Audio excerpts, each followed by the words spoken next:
Buen día, buen día, buen día, buen día. Espero se encuentren muy bien.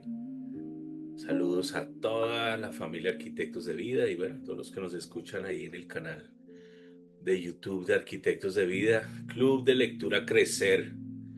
Ha sido muy chévere. Esto me inspiró, fue inspirado por Yokoi Kenji, mi amigo, que me inspiró a hacer esto que estamos haciendo porque creo que necesitamos y más fortalecernos en aquella lectura que nos edifica y nos llena, nos reconforta y nos da cada vez más. Estamos ya en la recta final, estamos ya muy cerca de terminar este tiempo.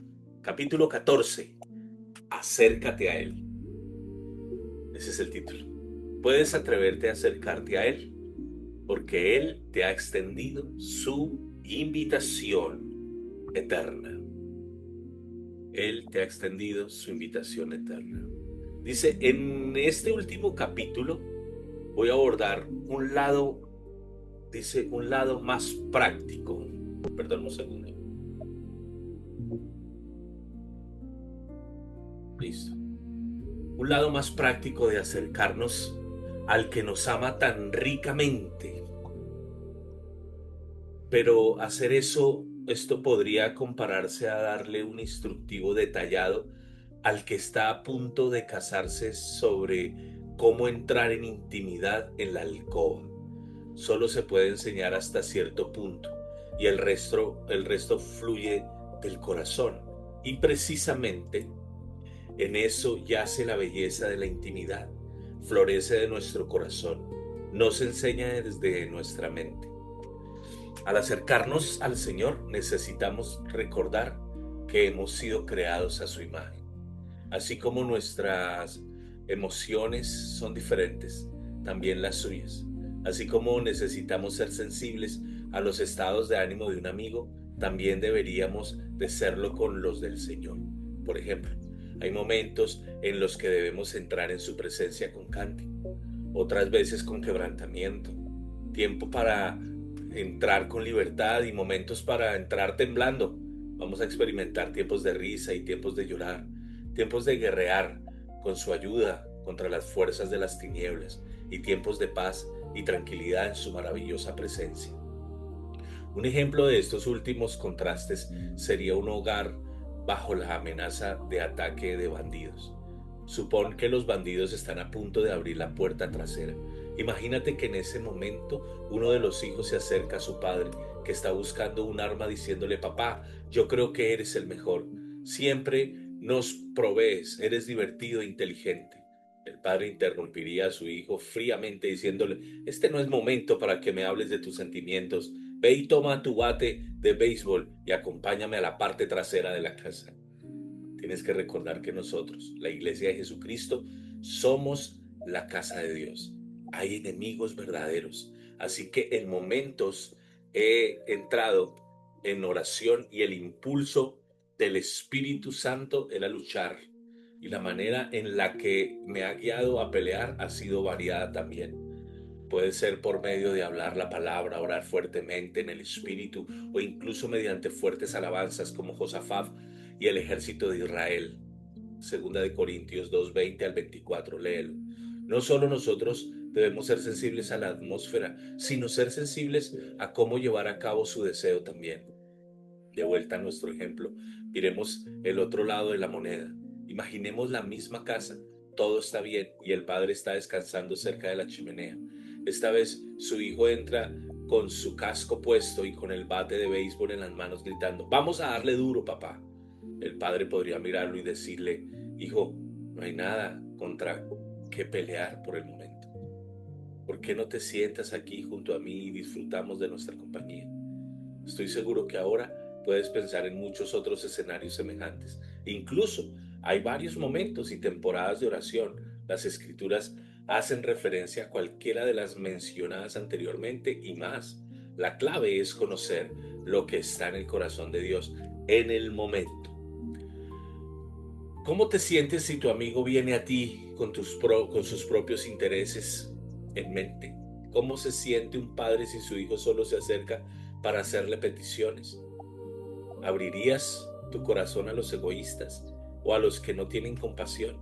Si vamos a tocar el corazón de Dios, debemos buscar saber lo que Él desea y necesita. Ah, sí, necesita. Aunque Él es omnipotente, todopoderoso y no carece de nada, aún así le ha dado a la humanidad libre albedrío y ciertas libertades en la tierra.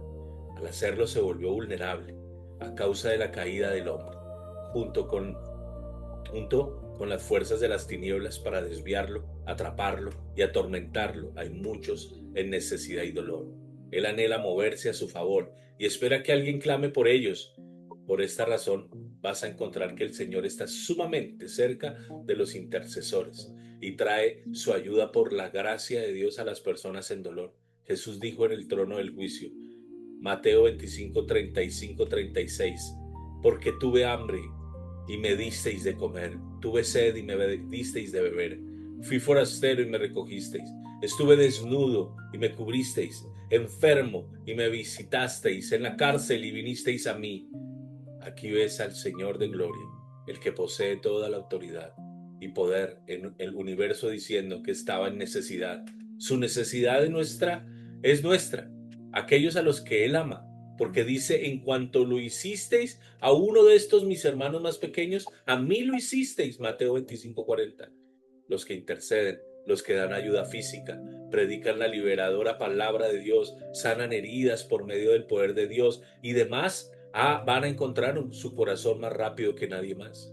En cierto punto, el pueblo de Dios estaba presentándose delante de él diligentemente y les dijo, ¿qué me buscan cada día y quieren saber mis caminos? Isaías 58:2. Sin embargo, el Señor no les estaba respondiendo. La gente comenzó a preguntar por qué Dios no se estaba acercando a ellos. No podía dilucidar por qué no respondía a sus oraciones. Luego dijo en Isaías 58:3-4, He aquí, en el día de vuestro ayuno buscáis vuestro propio gusto y oprimís a todos vuestros trabajadores. He aquí que para contiendas y debates ayunáis, y para herir con el puño inicuamente. No ayunéis como hoy, para que vuestra voz sea oída en lo alto. Wow. Observa que estaban en contiendas y debates. Volvamos al versículo de este libro. Acercaos a Dios y Él se acercará a vosotros. Vas a encontrar que Santiago comienza el capítulo diciendo en Santiago 4:1-8, ¿de dónde vienen las guerras y los pleitos entre vosotros? ¿No es de vuestras pasiones las cuales combaten en vuestros miembros? Codiciáis y no tenéis, matáis y ardéis de envidia y no podéis alcanzar. Combatís y lucháis, pero no tenéis lo que deseáis, porque no pedís, pedís y no recibís porque pedís mal, para gastar en vuestros deleites, oh almas adúlteras. Someteos pues a Dios, resistid al diablo y huirá de vosotros. Acercaos a Dios y Él se acercará a vosotros. Pecadores, limpiad las manos, y vosotros los de doble ánimo, purificad vuestros corazones. Allí lo tienes. Este es el paso práctico número 1. Debemos perder nuestra vida por causa del Evangelio. Debemos vivir para sus deseos. Debemos amar lo que Él ama y odiar lo que Él odia. Lo que es importante para Él se vuelve importante para nosotros. Lo que es vano para Él se vuelve vano para nosotros. Debemos tener su corazón. ¿Esto significa que nuestra vida no tendrá momentos de refrigerio personal? ¿Dios le niega a su pueblo la recreación y el reposo? Por supuesto que no. La Escritura nos dice que Dios nos da todas las cosas en abundancia para que las disfrutemos. Primera de Timoteo 6:17. Es cuando buscamos nuestros propios deseos para descuidar los suyos que perdemos contacto con su corazón. Están los que creen que no están cumpliendo con los deseos de Dios, a menos que estén ayudando físicamente a los pobres.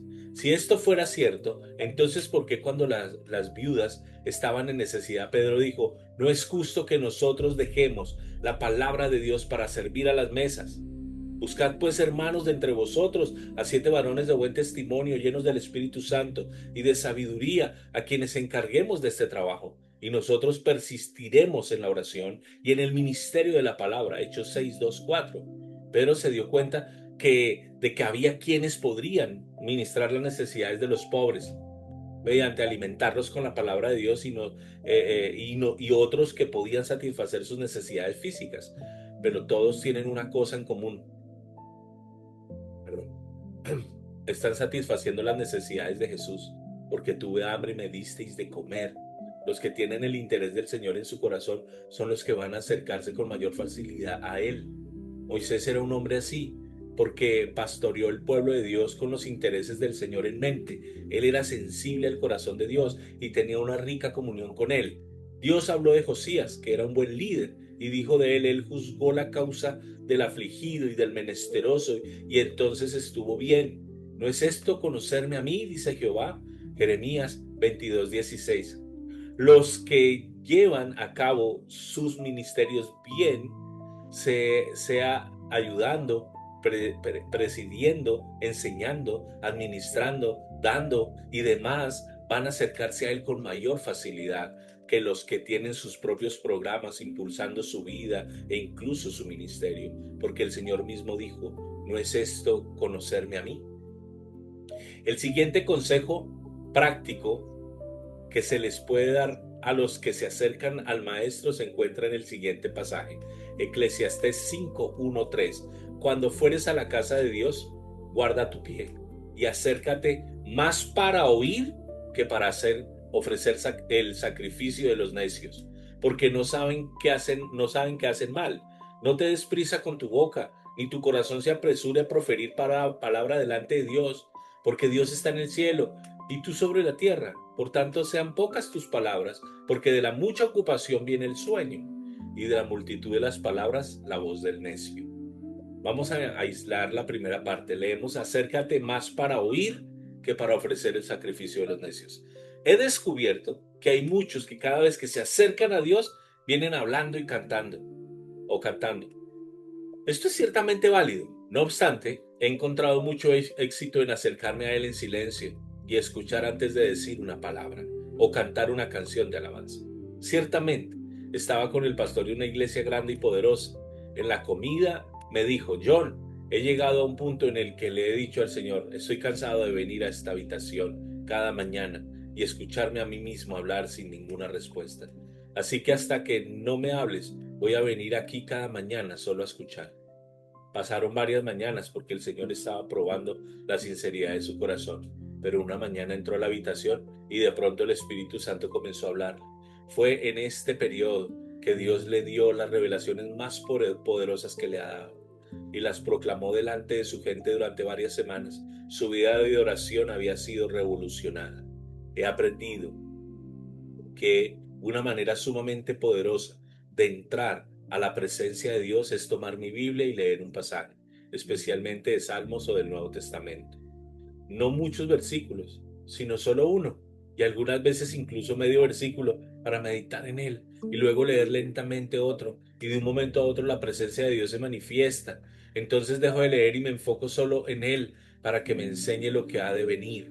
En cualquier caso, suele ser sumamente eficaz entrar en su presencia, a escuchar antes de hablar. He llegado a reuniones de alabanza y primero tranquilizo mi mente y miro hacia adentro al Espíritu de Dios para sentir su deseo o su humor. Y luego comienzo a cantar con los ministros de alabanza. No siempre es así, ya que hay otras veces en las que he acercado a Él de inmediato con acción de gracias, alabanza o regocijo fluyendo de mi corazón, como si el Espíritu de Dios estuviera diciendo: vamos. Porque la Escritura también nos dice, en el Salmo 95:2, lleguemos ante su presencia con alabanza, aclamémosle con cánticos. Y otra vez dice en el Salmo 100, versículo 2, servid a Jehová con alegría, venid ante su presencia con regocijo. Aquí encontramos que la Escritura aquí nos exhorta a venir a la presencia de Dios con cánticos y acciones de gracias, mientras que la escritura anterior nos invita a acercarnos a escuchar. Todo se resume en ser sensibles a Él. Así como no le puedes dar a una persona un proceso paso a paso de cómo hacerle el amor a su esposa, así es cuando nos acercamos al Señor para tener intimidad. Puedes imaginarte a un hombre en una noche de bodas con una tarjeta de recordatorio punto a punto para tener intimidad con su esposa. Toma la tarjeta y lee. Paso 1, decirle que es hermosa. Paso 2, acariciarle el cabello. Paso 3, apagar la luz. Paso 4, recorcholis, no lo puedo leer sin luz, voy a necesitar una linterna. Qué absurdo. Sin embargo, así de absurda es la manera en la que algunos oran. Han perdido la habilidad de tocar y sentir su corazón. Pero no me malentiendas, hay ciertas directrices que seguir de parte de la Escritura, pero tenemos que venir con la ayuda del Espíritu de Dios, porque la Escritura claramente nos dice, porque la letra mata, mas el Espíritu vivifica. Segunda de Corintios 3:6. Así que el Espíritu de Dios puede dirigirnos a interceder, cantar, gritar, clamar, estar en silencio y demás. Otra cosa que nos exhorta es que no nos demos prisa con nuestra boca o con nuestras peticiones. Incluso las relaciones naturales nos muestran esto. Cuando alguien parlotea, tendemos a no escucharlo con demasiada atención. Sin embargo, cuando una persona escoge sabiamente sus palabras, escuchamos con atención, aun y cuando hablan frecuentemente. Por esta razón, mucho de mi tiempo de oración lo paso en silencio, hablando en lenguas o hablando la palabra de Dios. Sé que cuando oro en lenguas estoy orando conforme a la voluntad perfecta de Dios. El Espíritu Santo me está dando palabras para presentárselas a mi Padre Celestial en el nombre de Jesús. No puedo orar de manera incorrecta, ni decir palabras vanas cuando estoy en el Espíritu. Cuando estoy hablando su palabra escrita, también descubro que me edifica, lo cual por supuesto abarca mi mente. Por eso es que orar en el entendimiento es tan importante. Sin embargo, cuando sé que estoy en su presencia y estoy escuchando, es cuando la revelación, la comprensión y la sabiduría vienen. Es tan importante que le demos al Señor también tiempo para hablarnos. Puedes imaginarte a alguien que cada vez que se acercará a ti hablará sin parar y no te diera la oportunidad de decir una sola palabra. Creo que así es como el Espíritu Santo algunas veces se siente con nosotros. Necesitamos escuchar, así como también hablar. Recuerda, la oración es un diálogo, no un monólogo. Cuando dices, se acerca a nosotros, cuando Dios se acerca a nosotros, se revela a sí mismo y sus caminos. Nos muestra cosas grandes y ocultas que no conocemos, dice Jeremías 33:3. La clave para entender esto es que tenemos que darnos cuenta de que hay diferentes maneras en las que Él nos imparte cuando viene. Algunas veces solo lo vamos a escuchar hablar. Puede ser una voz fuerte en nuestro corazón, que algunas veces se puede confundir con una voz audible que escuchamos en nuestros oídos físicos, o puede ser un silbo apacible que escuchamos en lo profundo de nuestro corazón, que como en las demás maneras siempre viene acompañada de paz interna y se alinea con la Escritura. Algunas veces nos comunica algo por medio de otro creyente o líder. Cuando hablan o cuando leemos sus escritos, sucede una explosión dentro de nuestro corazón. Puede escoger hablarnos por medio de un sueño o una visión. Otras veces encuentro que esta forma es bastante frecuente. Simplemente sabemos cosas que antes no sabíamos. También hay frecuentes ocasiones en el que deposita su palabra y que nos está velada hasta que hablamos. Cuando abrimos la boca y hablamos, viene la iluminación de parte de Dios. Esta es la forma que sucedió con Pedro el día del Pentecostés. Antes de que la presencia de Dios viniera sobre él, realmente solo tenía un conocimiento mental de la palabra de Dios, con la excepción de la revelación que le dio Dios acerca de que Jesús es el Cristo en Mateo 16. Aparte de esa revelación, casi cada vez que hablaba de lo espiritual se metía un pie en la boca. Al estar en el aposento alto intentó llevar a cabo algún tipo de administración espiritual al escoger sustituto para Judas. Era obvio por el fruto que fue prematura, ya que el hombre escogido jamás se vuelve a mencionar. Y más tarde Pablo habla de sí mismo como un abortivo. Primera de Corintios 15:8. Al parecer Pablo fue la selección de Dios para reemplazar a Judas y no el intento de Pedro fuera de tiempo de escoger a un hombre echando suertes. ¡Wow! Yo no había leído eso, ni lo había pensado, jamás.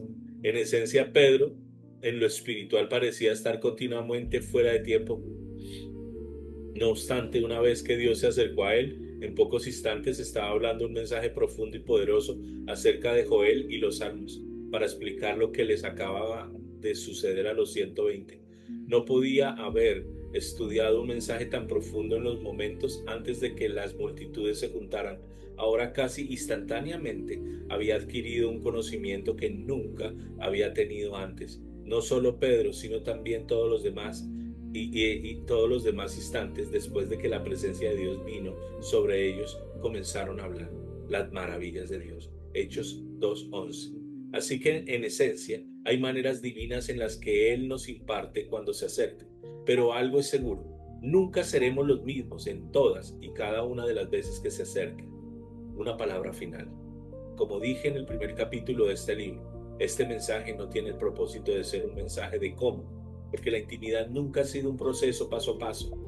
Tiene el objetivo de ser un mapa del tesoro que lleva al corazón de Dios. Creo que es un mensaje profético, un llamado de su corazón a todos nosotros, los que Él tan apasionada y afectuosamente desea. Si dedicamos la energía y el tiempo para seguir el mapa que establece la palabra de Dios, este libro, la palabra de Dios en este libro, con toda seguridad encontraremos la presencia y el corazón de Dios, porque recuerda, su promesa de acercarse a nosotros de manera individual si primero nos acercamos a Él. No es un asunto al tanteo, más bien es una promesa de su palabra que Él siempre va a honrar y que nunca se apartará de Él. Permíteme terminar este libro con algunos versículos más que te van a inspirar a acercarte a Él.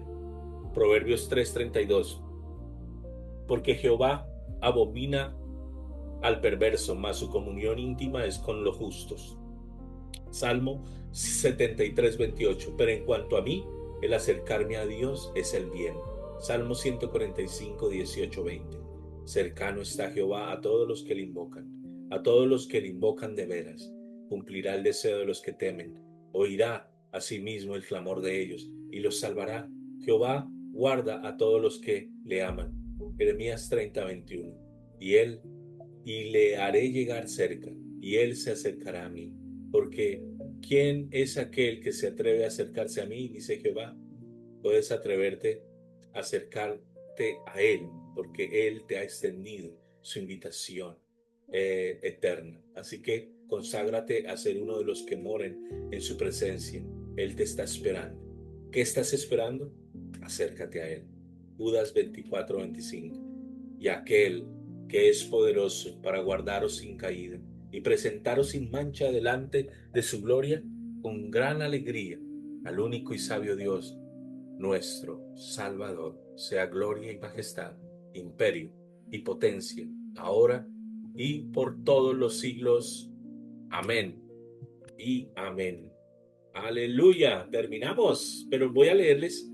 Aquí hay un apéndice A que titulado Nuestra necesidad de un Salvador. Dice, hay dos estándares para vivir, uno establecido por la sociedad y el otro establecido por Dios. Nuestra cultura puede considerar que tú eres bueno, de acuerdo con sus parámetros. Pero ¿qué piensa Dios? La Escritura dice que todo hombre ha sido destituido del estándar de Dios, de lo que es correcto. Como está escrito, no hay justo ni aun uno. Romanos 3:10. Y otra vez, por cuanto todos pecaron y están destituidos de la gloria de Dios. Romanos 3:23. Pecar significa errar el blanco del estándar de Dios. Chévere, así es. Pecar significa errar el blanco del estándar de Dios. El hombre no fue creado para ser un pecador. Más bien, Adán escogió este rumbo por su propia voluntad.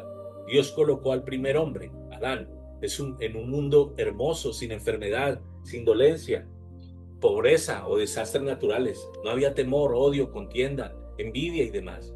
Dios llamó a ese lugar Edén, el mismo huerto de Dios. Adán decidió desobedecer el mandamiento de Dios y experimentó la muerte espiritual de inmediato, aunque no cayó muerto físicamente, sino hasta cientos de años después. Las tinieblas entraron a su corazón y su muerte espiritual difiere de su muerte física, porque la muerte física, el cuerpo deja de tener vida. No obstante, la muerte espiritual se describe mejor como separación de Dios, el mismo dador y fuente de toda vida. El pecado entró al ser de Adán y tuvo hijos conforme a esa naturaleza. Génesis 5:3 dice, y vivió Adán 130 años y engendró un hijo a su semejanza conforme a su imagen. Como padre, su descendencia nació conforme a su naturaleza, y desde ese momento en adelante y cada uno de los seres humanos nacen a la imagen del pecado por medio de sus padres. Adán se entregó a sí mismo y entregó a sus descendientes como a un nuevo señor, Satanás, y con esta cautividad del mundo natural siguió la misma suerte. Un señor cruel ahora tiene derechos legales sobre la amada creación de Dios. Esto es claro en los siguientes versículos. Y le llevó el diablo a un alto monte y le mostró un momento todos los reinos de la tierra. Y le dijo, a ti te daré toda esta potestad y la gloria de ellos porque a mí me ha sido entregada y a quien quiera la doy. Lucas 4, 5, 6. Observa que le había sido entregada. ¿Cuándo? La respuesta es en el huerto, ya que Dios originalmente le había dado el dominio de la tierra al hombre. Génesis 1, 26, 28. Adán lo perdió todo, y esto lo incluía a él y a su simiente por todas las generaciones. Nuevamente leemos, el mundo entero está bajo el maligno, primera de Juan 5, 19. Antes de que Dios sacara a Adán del huerto, hizo una promesa, un libertador. Se levantaría y destruiría el cautiverio y esclavitud a la que la humanidad había sido sujeta. Este libertador nació 4000 años después de una virgen llamada María. Tenía que ser virgen, ya que el padre de Jesús fue el Espíritu Santo que la hizo concebir. Si Jesús hubiera nacido de padres naturales, hubiera nacido bajo el cautiverio de Adán. Fue engendrado por Dios y su madre fue humana. Esto lo hizo completamente Dios y completamente humano. Tenía que ser un hijo de hombre, el que comprara nuestra libertad. Por esta razón Jesús constantemente se refirió a sí mismo como el Hijo del Hombre. Aunque estuvo con el Padre desde el principio, se despojó de los privilegios divinos y se hizo hombre con el fin de darse a sí mismo como una ofrenda por el pecado. Cuando fue a la cruz, llevó el castigo por nuestro pecado sobre sí mismo, para liberarnos de nuestra esclavitud. La Escritura declara, quien llevó él mismo nuestros pecados en su cuerpo sobre el madero, para que nosotros, estando muertos a los pecados, vivamos a la justicia. Primera de Pedro 2:24. Es asombroso. El hombre pecó contra Dios, mas Dios manifiesto en la carne pagó el precio por el grave error del hombre. Nuevamente leemos, al que no conoció pecado, por nosotros lo hizo pecado, para que nosotros fuésemos hechos justicia de Dios en él. Segunda de Corintios 5, 20, 21. Observa que dice, para que fuésemos hechos justicia de Dios. No recibimos la libertad por la que pagó un precio tan grande hasta que no creemos que nuestro corazón, que murió por nosotros y que resucitó de los muertos, y al recibirlo como nuestro Señor, en ese momento es que se convierte en nuestro Salvador personal. Como la Escritura declara, mas a todos los que le recibieron y a los que creen en su nombre, les dio potestad de ser hechos hijos de Dios, los cuales no son engendrados de sangre, ni de voluntad de carne, ni de voluntad de varón, sino de Dios. Juan 1, 12, 13. Cuando recibimos a Jesucristo como nuestro Señor y Salvador personal, morimos y renacemos espiritualmente. Morimos como esclavos en el reino de Satanás y nacemos como nuevos hijos de Dios en su reino. ¿Cómo sucede esto? Simple. Cuando creemos esto en nuestro corazón, todo lo que tenemos que hacer es confesar con nuestra boca a Jesús como Señor y somos nacidos de nuevo. La Escritura afirma esto, que si confesares con tu boca que Jesús es el Señor y creyeres en tu corazón que Dios le levantó de los muertos, serás salvo, porque con el corazón se cree para justicia, pero con la boca se confiesa para salvación. Romanos 10, 9, 10. Así de simple, no somos salvos por nuestras buenas obras. Nuestras buenas obras jamás podrán hacernos ganar un lugar en su reino, porque si así fuera, Cristo hubiera muerto en vano. Somos salvos por su gracia. Es un regalo gratuito que no nos podemos ganar con esfuerzos. Todo lo que tenemos que hacer es renunciar a vivir para nosotros mismos y entregarle nuestra vida al Señor, que significa amo y supremo.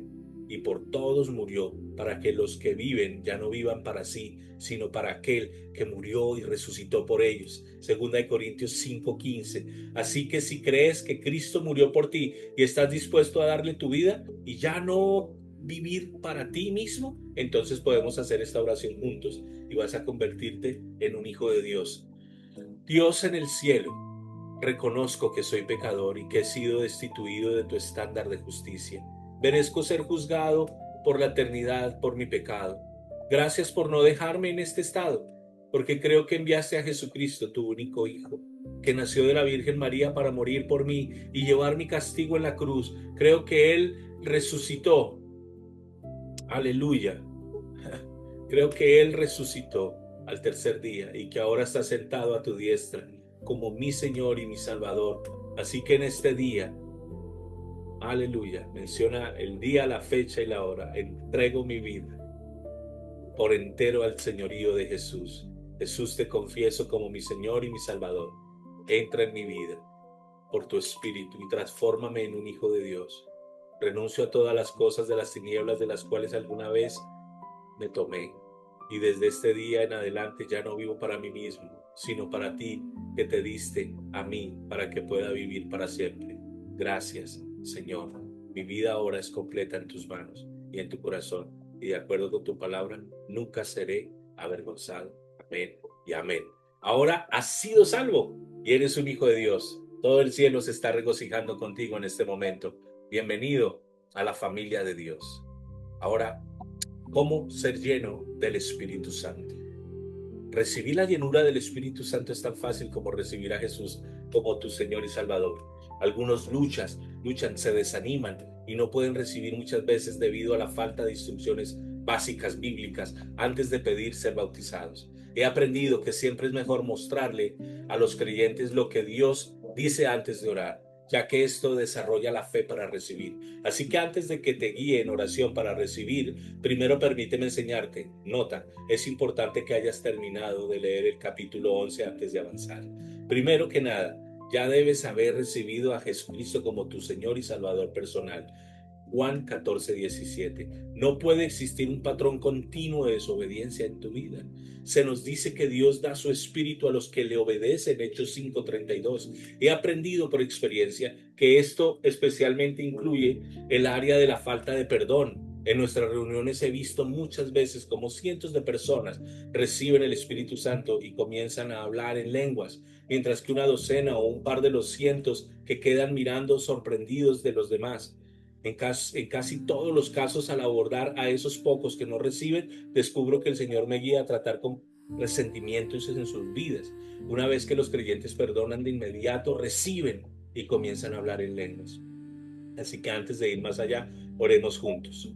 Padre, te pido que me examines y me muestres si hay alguna desobediencia en mi corazón. Por favor, muéstrame si hay alguna persona a la que no haya perdonado.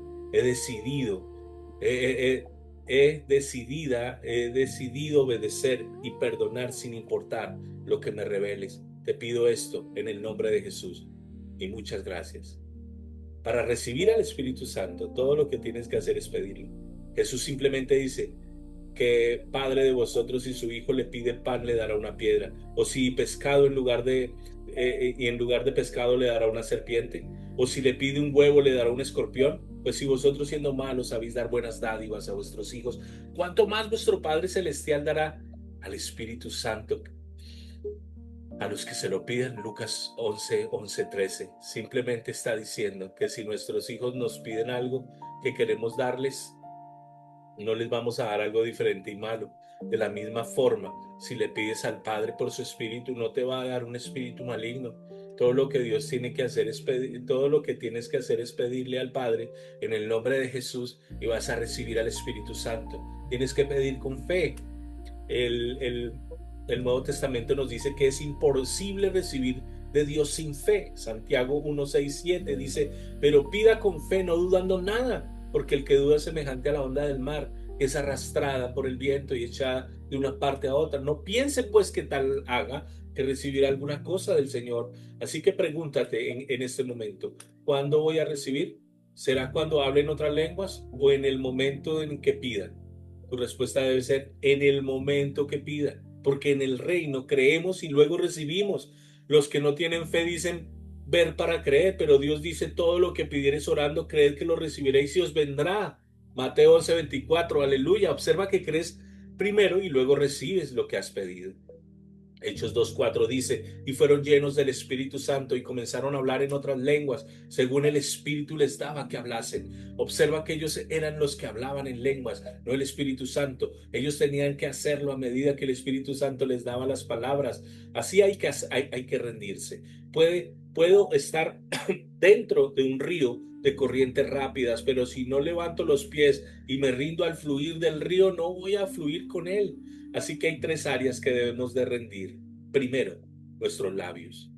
Si no muevo mis labios, las palabras, sin importar que estén en español o en un idioma extranjero o celestial, no pueden salir de mi boca. Segundo, nuestra lengua. Si no muevo la lengua, no puedo hablar. Tercero, nuestras cuerdas vocales. Si no rindo mis cuerdas vocales a mis pulmones, entonces no puedo hablar. En este punto quizá pienses que estoy siendo sarcástico, pero no es así. Después de años de ver a la gente batallar, he aprendido que muchos subconscientemente piensan que el Espíritu Santo va a tomar sus labios, su lengua y sus cuerdas vocales para hacerlos hablar. No, sino que hablamos y nos rendimos a Él, según el Espíritu nos dé que hablar. Jesús dice: el que cree en mí, como dice la Escritura, de su interior correrán ríos de agua viva. Esto dijo del Espíritu que habían de recibir los que creyesen en Él, pues aún no había venido el Espíritu Santo porque Jesús no había sido aún glorificado. Juan 7, 38, 39. Cuando pides al Espíritu Santo, cuando pides el Espíritu Santo, quizás tienes una sílaba burbujeando o moviéndose en tu cabeza. Si la hablas en fe, será como abrir una presa y el idioma saldrá. Me gusta verlo como una madeja de hilo en tus entrañas y la punta o el principio del hilo se asoma en tu lengua, pero al comenzar a tirar de él, a hablar, sale el resto del hilo. Algunos piensan que van a tener todo el idioma en la mente cuando hablen. No es así. Tenemos que hablar en fe. Recuerdo que cuando mi esposa oró para recibir el Espíritu Santo, no habló en lenguas durante un tiempo. Luego ella y una amiga estaban orando y comenzó a hablar en lenguas. Entonces ella dijo: tenía una sílaba, perdón, rondando mi cabeza durante esas 2 semanas al orar, pero no me rendía a ella hasta anoche. Creo que así es para muchos. Piden y reciben, pero no se rinden. La Escritura declara: y los espíritus de los profetas, de los que hablan, están sujetos a los profetas. Primera de Corintios 14:32. Esto simplemente nos dice que nosotros somos lo que hablamos y que el Espíritu Santo no nos va a forzar a hacerlo.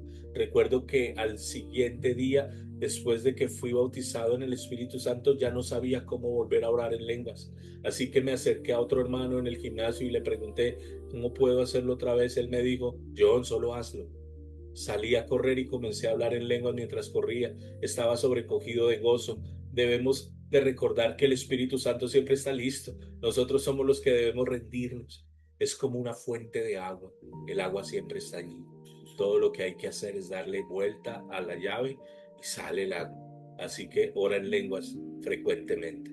Ahora que has recibido las instrucciones básicas de la Escritura para hablar en lenguas, si crees que vas a recibir, podemos orar juntos. Una cosa más: no puedes hablar español y francés al mismo tiempo. De igual modo, no puedes hablar en español y en lenguas al mismo tiempo. Así que recuerda, solo cree y ríndete. Vamos a orar. Padre, en el nombre de Jesús, vengo a ti como tu hijo. Tú dijiste que si te pedía el Espíritu Santo, tú me lo darías. Con gozo ahora te pido en fe. Por favor, bautízame y lléname en este mismo instante con tu Espíritu Santo. Recibo todo lo que tienes para mí, incluyendo, aleluya, la habilidad de hablar en lenguas. Así que ahora en fe voy a hablar en lenguas. Amén, amén, amén. Aleluya. Listo, chicos, terminamos. Qué tiempo poderoso. Qué lindo el Señor. Qué lindo el Señor. Gracias, chicos. Gracias, gracias, gracias. Tiempo poderoso, tiempo precioso. Gracias a Dios por todo lo que nos dio. Se acaba el primer libro. Cerramos. Escúchenlo, vuélvanlo a leer. Mañana comenzamos una nueva lectura. Expectantes, expectantes. Alguien me dijo hace poco: ay, no, a mí me gusta leerlos y sentarme y allí en un lugar, ahí se van a quedar. Hay que darle play a eso y empezar a oírlo, y después se sientan y lo repasan y le escriben. Solo hay que darle pie, darle espera, hay que ponerlo, hay que alimentar el espíritu. Escúchenlo una y otra y otra y otra vez, reproduzcanlo, porque Dios está haciendo algo poderoso. Les amo mucho. Nos vemos mañana en un nuevo libro, con un nuevo capítulo, y preparados para lo que Dios quiere hacer con nosotros. Bendiciones. Chao, chao.